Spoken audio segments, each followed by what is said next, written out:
بسم اللہ الرحمن الرحیم نحمدہ ونصلی ونسلم علی رسول الکریم اما بعد فاعوذ باللہ من الشیطان الرجیم بسم اللہ الرحمن الرحیم۔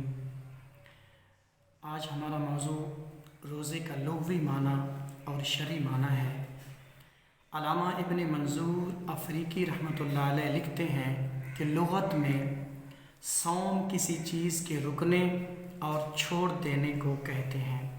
آگے فرماتے ہیں کہ روزے دار کو صائم اس لیے کہتے ہیں کہ وہ کھانے پینے اور عمل تزویج سے اپنے آپ کو روک لیتا ہے۔ اسی طرح فرماتے ہیں کہ شرعی معنی علامہ خوازمی رحمۃ اللہ علیہ وہ لکھتے ہیں کہ روزے کا شرعی معنی بیان کرتے ہوئے فرماتے ہیں کہ اہل عبادت کی نیت سے طلوع فجر سے لے کر غروب آفتاب تک یعنی اپنے آپ کو کھانے پینے اور عمل تزویج سے روکے رہنے کو شریعت میں صوم یعنی روزے دار کہتے ہیں۔ شریعت مطالعہ نے روزے دار کے لیے کچھ نہ کچھ شرائط رکھی ہیں۔ علامہ ابن حمام رحمۃ اللہ علیہ کہتے ہیں کہ روزے کے لیے کیا ہے، صحت کے لیے کون سی شرائط ہیں۔ آپ فرماتے ہیں کہ عقل مند ہو، مسلمان ہو، بالغ ہو اور حیض و نفاس سے پاک ہو، یہ روزے دار کے لیے شرط ہے۔ اور اس کے علاوہ فرماتے ہیں کہ روزے کی اقسام کتنے ہیں۔ تو علامہ ابن حمام رحمۃ اللہ علیہ لکھتے ہیں کہ روزے کی 7 قسمیں انہوں نے بیان کی۔ پہلی قسم انہوں نے کہا ہے کہ روزہ فرض ہے، جو نص قطعی قرآن سے جس کا حکم آ گیا، یا ایھا الذین آمنوا کتب علیکم الصیام کما کتب علی الذین من قبلکم لعلکم تتقون۔ دوسرے مقام پہ فرمایا فمن شہد منکم الشہر فلیصم۔ ان آیات مبارکہ سے یعنی روزہ حضور صلی اللہ علیہ وسلم کی امت پر نص قطعی سے فرض ہو گیا۔ اور دوسرا روزے کی قسم آپ فرماتے ہیں کہ روزہ واجب ہے۔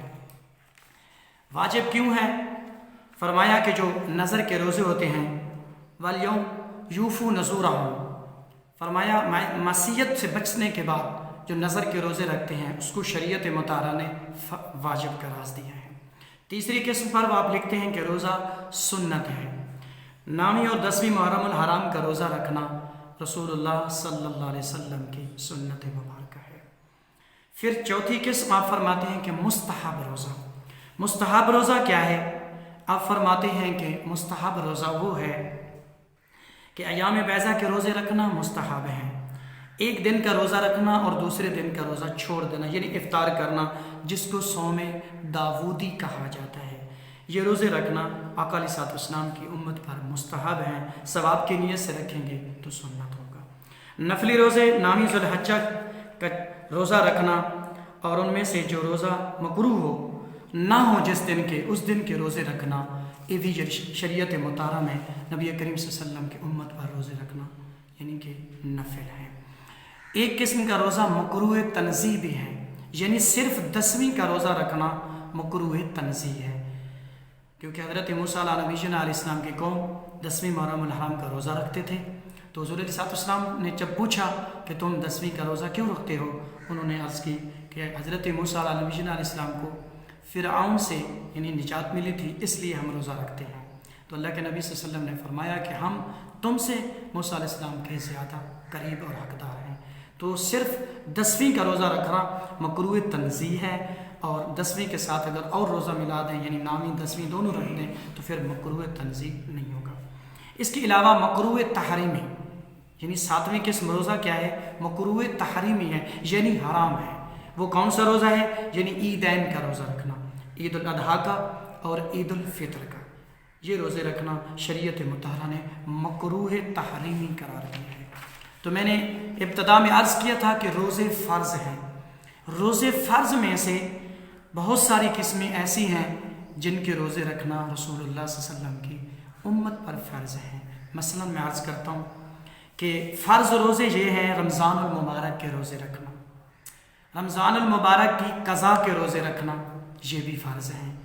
کفارہ ظہار کے روزے رکھنا، یہ بھی فرض ہیں۔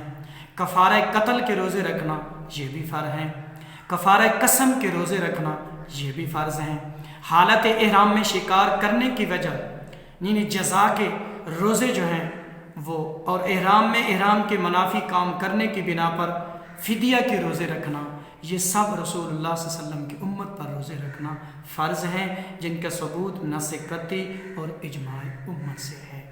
دعا کرتے ہیں رب ذوالجلال ہم سب کو مسائل سمجھنے کی اور پھر اس پر عمل کرنے کی توفیق نصیب فرمائے۔ جو میرے برادر زید ملان صاحب نے جو چینل کھولا ہے، اللہ پاک اس کو دن دگنی رات چگنی ترقی نصیب فرمائے۔ علماء سے محبت کرتے ہیں اور علماء ان سے محبت کرتے ہیں، اللہ یہ دینی محبت اخروی محبت اسی طرح اپنی بارگاہ میں قبول فرمائے۔ اللہ ہم سب کو جزائے خیر عطا فرمائے۔ والسلام علیکم۔